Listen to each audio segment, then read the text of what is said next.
Welcome to the NEX Exchange interview, where I'm joined by Paul Johnson, who's CEO at Metal NRG. Hello, how are you today, Paul? Absolutely delighted to be with you, Zach. Right, you've got a long history on the stock market, known to many private investors through Metal Tiger and other companies. You're on the NEX Exchange now. How did you get there?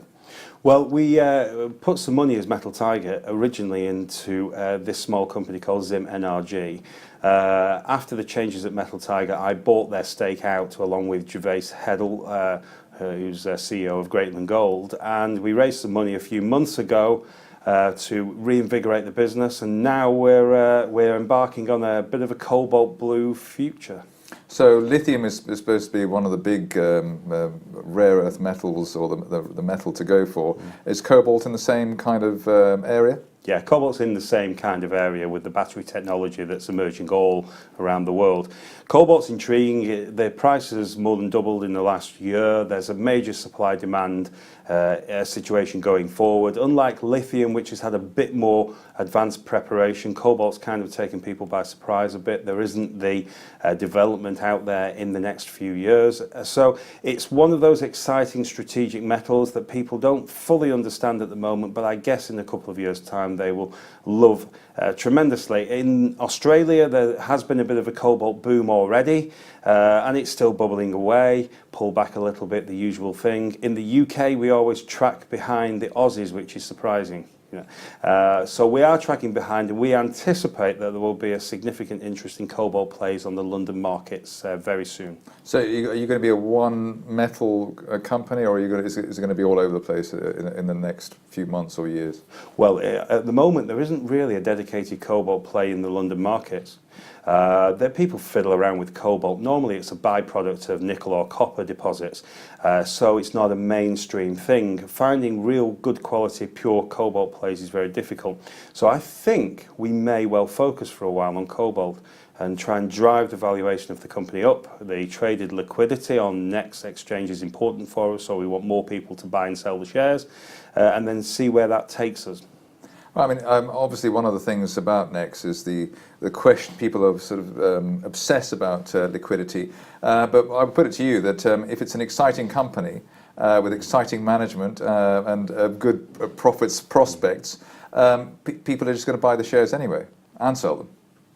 Yeah, to a certain extent, yes, but there still needs to be the raising awareness. There needs to be the enthusiasm for the focus of the company, which is why potentially a pure cobalt play is possibly a very good idea.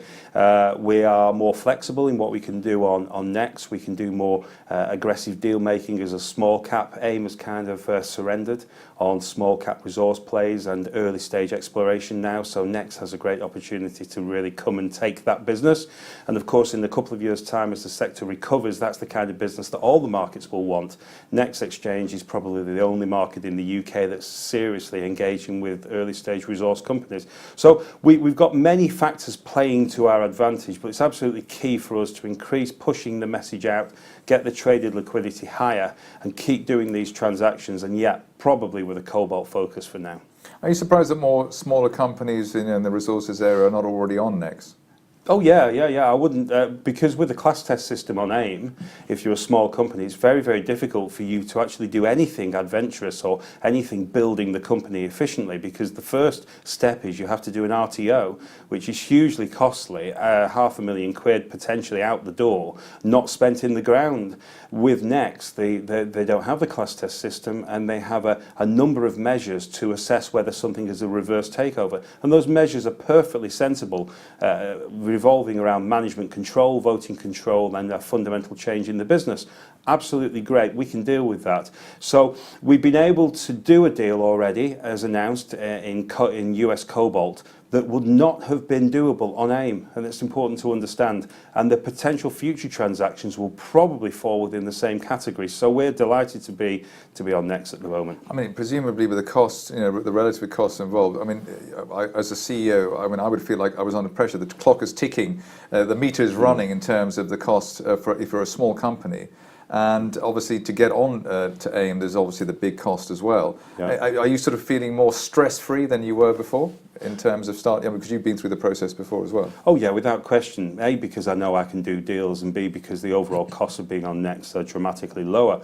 Obviously, I have more interest in driving the awareness and the liquidity, because that's quite important for NEX vehicles. People have to have confidence they can buy and sell in any exchange for it to function properly as a stock market. But I think from so many different perspectives, this is the best place to be. I think if you're an investor in resource exploration, start to look for some of these NEX opportunities.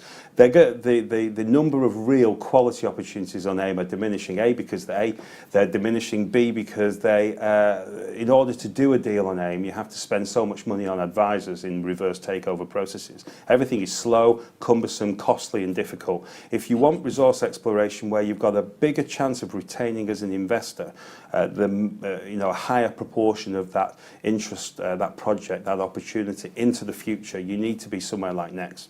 And what are the timelines? Because obviously we know that retail investors are very impatient. They've got a 1 month, 2 month, 3 month view on stocks, and they want a triple bagger and multi bagger in that time.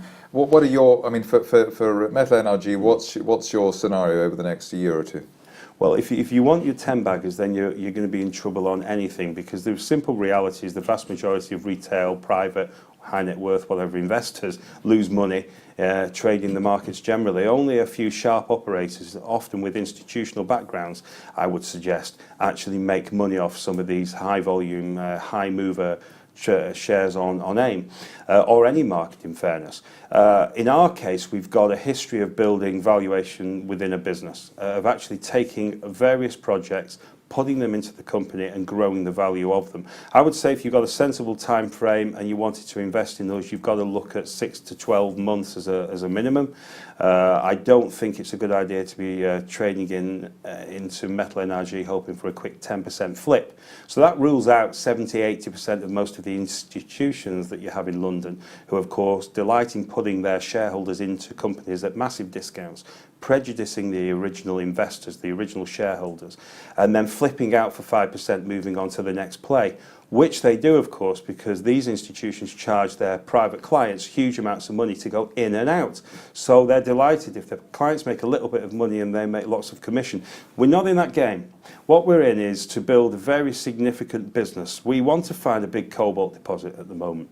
We want to put some sensible amounts of money in the ground. We're not taking the cash out of the business. We're not getting salaries in our company until the net asset value is 1.5 million.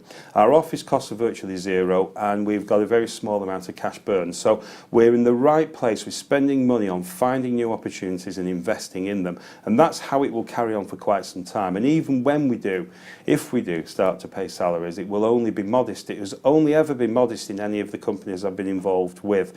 I saw a salary for a company this morning, and I did tweet about it, and it shocked me how much cash was going out the door to keeping that board in a wonderful lifestyle for 2015 and 2016, and over this period the value of their shares has fallen by something like 98%.